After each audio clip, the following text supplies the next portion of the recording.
নমস্কার, আমি প্রমীলার রান্নাঘরে তোমাদের সবাইকে স্বাগত। আজকে আমি ডিমের ঝোলের একটা নতুন ধরনের রেসিপি তোমাদের সঙ্গে শেয়ার করব। খুব ঝটপট অল্প সময় থাকলে কিন্তু এই রেসিপিটা তোমরা অনায়াসে বানিয়ে নিতে পারবে, খুব সুন্দর খেতে। আর এই ডিমের রেসিপিটা কিন্তু আজকে আলু দিয়ে ঝোল বানিয়ে দেখাবো, আর একদমই ঘরোয়া মশলায়। আশা করি তোমাদের রেসিপিটা পছন্দ হবে। পছন্দ হলে অবশ্যই লাইক শেয়ার করবে, আর আমার চ্যানেলে নতুন হয়ে থাকলে সাবস্ক্রাইব করতে ভুলবে না। তো চলো পুরো ভিডিওটা দেখতে থাকো, আমি কিভাবে বানাচ্ছি আর কত কম সময় লাগছে তোমরা দেখতেই পারবে। ভিডিওটা কিন্তু স্কিপ করবে না। চলো দেরি না করে শুরু করে দিই আজকের আমার ডিমের ঝোলের রেসিপি। এই ডিমের ঝোলটা বানানোর জন্য কিন্তু প্রথমেই আমাকে ডিম আর আলুগুলোকে আগে থেকে সেদ্ধ করে নিতে হবে। তো কিভাবে সেদ্ধ করব কত কম সময়ের মধ্যে, সেটাও কিন্তু তোমাদেরকে আজকে দেখাবো।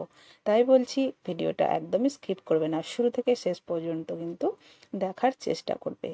আজকে আমি রান্না করব 6টা ডিম। ডিমগুলো ধুয়ে পরিষ্কার করে নিয়েছি, তোমরা দেখতেই পাচ্ছ। এখন এই ডিমগুলো একটা ক্যারি ব্যাগের মধ্যে কিন্তু আমি নিয়ে নিচ্ছি। তো প্রত্যেকটা ডিম আলতো হাতে কিন্তু ক্যারির মধ্যে ভরতে হবে। দেখো সব ডিমগুলো কিন্তু আমি ক্যারির মধ্যে নিয়ে নিলাম। এবার কিন্তু ডিমের মধ্যে দিতে হবে জল, যাতে করে খুব ভালো মতো সেদ্ধ হয়ে যায়। জলটা কিন্তু একদম ডিমগুলো যাতে ডুবে থাকে সেরকম আন্দাজে জলটা দিয়ে দেবে। তো জল দিয়ে দিয়েছি, এবার মুখটা খুব ভালো করে বন্ধ করে দেব। আর আমি কিন্তু ভাতের মধ্যে ডিমটা সেদ্ধ করব, আলুও দেব। তো আলু কিন্তু আমি 3টে মতো ভালো করে ধুয়ে নিয়েছি, খোসা সহকারে সেদ্ধ করে নেব। তো চলো ডিম আর আলু ভাতের মধ্যে এখন দিয়ে দিই। এবার ঢাকা খুলে নিচ্ছি, আমি আগেই চাল ধুয়ে দিয়েছি। ভাতটা কিন্তু ফুটতে শুরু করে দিয়েছে। প্রথমে আলু দিয়ে দিচ্ছি, আলুগুলো দিয়ে দিয়েছি। এবার আলুগুলো দেওয়ার পরে একটু ভালো করে নেড়ে দিচ্ছি। এবার কিন্তু আলতো হাতে ডিমটা দিয়ে দেব। ডিম দিয়ে ঢাকা দিয়ে সেদ্ধ হওয়ার অপেক্ষা করতে হবে। দেখো ডিমটা দিয়ে দিলাম, এবার ঢাকা দিয়ে দিচ্ছি। ভাত হওয়ার আগে কিন্তু ডিম হয়ে যায়, তাই ডিমটা আগে সেদ্ধ হলে উঠিয়ে নেবে। এখন দেখো ডিমটা হয়ে গেছে, আমি কিন্তু উঠিয়ে নিলাম। এবার এই ডিমটাকে সম্পূর্ণ ঠান্ডা করে খোসা ছাড়িয়ে নেব। ঠান্ডা হয়ে গেছে, প্যাকেট থেকে কিন্তু আমি খুলে বের করে ধুয়ে খোসা ছাড়িয়ে নেব। খুব সুন্দরভাবে ডিম কিন্তু সেদ্ধ হয়ে গেছে। আমি একটু ঠোকা মেরে হাতের তালু দিয়ে ঘষে নিলাম, এতে করে খুব সহজেই ডিমের খোসা কিন্তু ছেড়ে যায়। আর ভাতের মধ্যে কিন্তু একদম অল্প সময়েই ডিম সেদ্ধ হয়ে যায়। তোমরা হয়তো অনেকেই জানো না, অনেকে হয়তো জানো। তো এইভাবে হাতে কম সময় থাকলে কিন্তু তোমরা দিয়ে দিতে পারো। তো যাই হোক, প্রত্যেকটা ডিমের খোসা ছিলে নিয়েছি আর পরিষ্কার করে ধুয়ে নিয়েছি। এবার আমি ডিমগুলোকে কিন্তু ছুরি দিয়ে একটু করে কেটে নেব, এতে করে লবণ মশলা সবকিছু ঢুকবে, ডিমটা খেতে ভালো লাগবে। প্রত্যেকটা ডিমে কিন্তু কাট লাগিয়ে নিয়েছি। এবার ডিমের মধ্যে আমি একটু হলুদ মিশিয়ে নেব। ব্যাস, লবণ কিন্তু দিচ্ছি না। ভালো করে হলুদ মেশানো হয়ে গেছে। এবার ডিমগুলোকে ভেজে নেওয়ার পালা। তো গ্যাসের মধ্যে কড়াই আমি কিন্তু বসিয়ে দিলাম, আর কড়াইটা গরমও হয়ে গেছে। কড়াইয়ের মধ্যে এখন দিয়ে দেব সর্ষের তেল। তেলটা খুব ভালো করে গরম করে নেব। গ্যাসের ফ্লেমটাকে মিডিয়ামে রেখে ডিমটাকে ভেজে নেব, যাতে করে পুড়ে না যায়, আবার বেশি করেও যেন ভাজা না হয়। খুব চিমড়ে করে ডিম ভাজবে না, খেতে কিন্তু ভালো লাগে না। নাড়াচাড়া করে ডিমটা কিন্তু আমি ভেজে নিলাম। তো যাই হোক, এর থেকে বেশি আমি আর ভাজছি না, উঠিয়ে নেব, ডিম ভাজা হয়ে গেছে। আজকে একদমই কম সময়ে ঘরোয়া মশলায় কিন্তু আমি ডিমটা বানাচ্ছি। ডিম তুলে নিয়েছি, ওই তেলের মধ্যে আরও কিছুটা তেল আমি দিয়ে দিচ্ছি।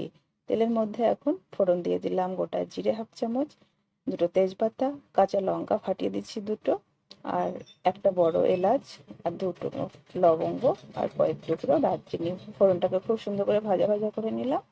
এবার অল্প একটু হলুদ দিয়ে দিলাম। এখন কুচানো পেঁয়াজ দিয়ে দিলাম। পেঁয়াজটাকে এখন কিন্তু খুব সুন্দর করে ভেজে নেব। গ্যাসের ফ্লেম মিডিয়ামে রেখে পেঁয়াজটা ভেজে নিচ্ছি।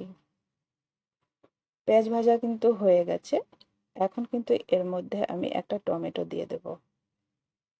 এর থেকে বেশি আর পেঁয়াজ ভাজবো না। টমেটোটা দিয়ে দিচ্ছি, টমেটোর মধ্যে দিয়ে দিচ্ছি লবণ আর হলুদ। একদম ঝোলের জন্য আন্দাজ করে লবণ দিয়ে দিলাম, যদি কম মনে হয় পরে আবার দেবো। অল্প একটু জল দিয়ে টমেটোটাকে একটু ভাজা ভাজা করে নিচ্ছি। জলটা দিলাম এই কারণে হলুদটা পুড়বে না। তো টমেটোটা মিশিয়ে নিয়েছি। এবার আমি একটা মশলা বেটে নিয়েছি। মশলার মধ্যে আছে আদা, রসুন, শুকনো লঙ্কা ঝালের জন্য, আর জিরে। ঝালটা নিজেদের মতো করে নিয়েছি। অল্প জল দিয়ে মশলাটাকে 2-3 মিনিট ভালো করে কষিয়ে নেব। মশলা যত করে ভালোভাবে কষানো হবে ততই কিন্তু রান্নার স্বাদ বেরোবে। ঝালের জন্য তো শুকনো লঙ্কা বেটে নিয়েছি, কালারের জন্য অল্প একটু কাশ্মীরি লঙ্কার গুঁড়ো আমি দিলাম, না দিলেও এটা চলবে। তো যাই হোক, মশলাটাকে এখন দেখো আবারও মিশিয়ে নিচ্ছি। মেশানো হয়ে গেছে। আমি এখন সেদ্ধ আলুর খোসা ছাড়িয়ে নিয়েছি আর হাত দিয়ে এভাবে ভেঙে দিচ্ছি। সব আলুগুলো ভেঙে দিলাম। এখন আলু আর মশলা একসঙ্গে খুব ভালো করে মিশিয়ে নেব। মেশানো হয়ে গেছে, ঢাকা দিয়ে 1 মিনিটের জন্য স্লো আঁচে রাখবো। ঠিক 1 মিনিট পর ঢাকাটা খুলে নিলাম। আর টমেটোগুলো গলে গেছে আর অনেকটাই জল বেরিয়েছে, দেখতে পাচ্ছ। এই জলটা কিন্তু নাড়াচাড়া করে শুকিয়ে নেব, ঢাকা দেব না, গ্যাসের ফ্লেম বাড়িয়ে দিয়েই শুকিয়ে নেব। এই অবস্থায় আমি ভেজে রাখা ডিমটা এর মধ্যে দিয়ে দিচ্ছি। ডিম দিয়ে এখন কিন্তু শুকনো শুকনো করে কষে নেব। ডিমের মধ্যে কিন্তু এর মধ্যে এখনই মশলাও ঢুকবে, ভালো লাগবে। তো খুব সুন্দর করে ডিম দিয়ে শুকনো শুকনো করে আমি কষিয়ে নিলাম। দেখতেই পাচ্ছ তোমরা, কিন্তু শুকনো শুকনো হয়ে গেছে, জলটা একদম টেনে গেছে। এখন ঝোলের জন্য দিয়ে দেবো জল। তো আমি যেহেতু ঝোলটা একটু বেশি করব, তাই জলের পরিমাণটা একটু বেশি দেব। তোমরা ঘন করতে চাইলে জলের পরিমাণটা কম দেবে। তো একটু বেশি পরিমাণে জলটা দিয়ে দিচ্ছি। জল দিয়ে খুব ভালো করে একটু নাড়াচাড়া করে দেব। তো খুব ভালো করে দেখো মিশিয়ে নিলাম। এবার কিন্তু ঢাকা দেওয়ার আগে আমি আরো একটা জিনিস দিচ্ছি, গরম মশলার গুঁড়োটা এখনই দিয়ে দেব।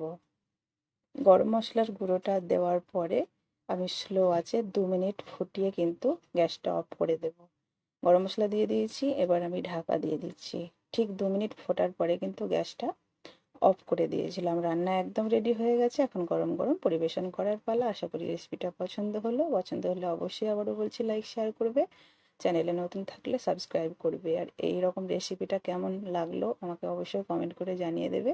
বাড়িতে অবশ্যই বানাবে, হাতে কম সময় থাকলে কিন্তু দুর্দান্ত স্বাদের রেসিপি।